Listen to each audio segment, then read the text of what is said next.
मध्ये प्रॉपर्टी कुणाची, बॉम्बा कोण मारतंय, असं झालं की जसं काय सरकारला लुटायला लागलं. प्रॉपर्टी प्रायव्हेट आहे. आता त्याच्यात भाष्य करणं योग्य नाही. त्यांच्या आखलीचे दिवाळे निघालेले आहेत आणि काही दिवसांतर ते कळेल सुद्धा. ठाणे मुंबईमध्ये आज भाजपच्या जोरदार बैठक आहे आणि स्वबळावर लढण्याची तयारीचे संकेत आहे असं म्हटलं जातं. भाजप म्हणते की आम्ही मोठा भाऊ आहोत. नाही, ते मोठा ठीक आहे, झालं. ते मोठा असो छोटा असो, आणि हे ज्या निवडणुका येत आहेत ना, त्या निवडणुकीमध्ये प्रत्येक पक्षाच्या या बैठका होत आहेत. आज भाजपची होत असेल, उद्या शिवसेनेची होईल, पुन्हा राष्ट्रवादीची होईल, इतर पक्षाच्या होतील.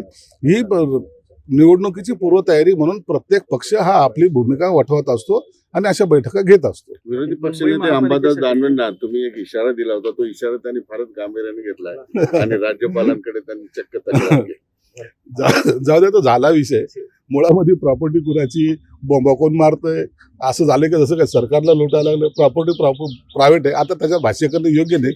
त्यांच्या आखलीचे दिवाळे निघालेले आहेत आणि काही दिवसांतर ते कळेल सुद्धा. मुंबई महापालिकेसाठी दोन्ही ज्युनियर ठाकरे म्हणजे आदित्य आणि राजसाहेब ठाकरेंचं मुलगा आहे. दोघंही कामाला लागले. लागलंच पाहिजे, हरकत नाही ना.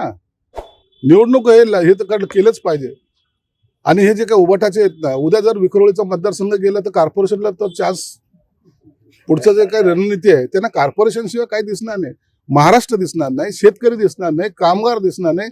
मुंबई महानगरपालिका, ठेकेदार आणि पर्सेंटेज, हीच त्यांची यांचं काम करण्याची पद्धत आहे. आजपासून ठाकरेंच्या शिवसेनेकडून आंदोलन सुरू करण्यात क्या आलेलं हुआ आहे. तेरा क्या हुआ वादा? तेरा वादा? वा वा वा. सांगा वादा. अरे तुम्ही केलेले वादे सांगा रे.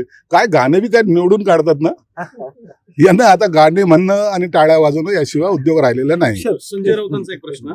संजय राऊत असं म्हणतायत की एकनाथ शिंदे शिवसेनेत पण नाराज होते आणि आता देवेंद्र फडणवीस यांच्यासोबत पण नाराज आहेत. अशा व्यक्तींच्या आजारावर कोणताही इलाज नसतो असं त्यांचं म्हणणं आहे. तुम्हाला इलाज करायला कोणी सांगितलं? इलाज एकनाथ शिंदे साहेब करतात. अनेक रोगावर त्यांनी इलाज केलेले, जे घरात बसले होते त्यांना बाहेर काढायचं काम कोणी केलं? गळ्याचा पट्टा कोणी काढला? तर एकनाथ शिंदे. म्हणून डॉक्टर आमच्याकडे आहेत. फक्त आम्ही मरीज जे आहेत ना, त्यांची योग्य वेळेला वाट पाहतोय.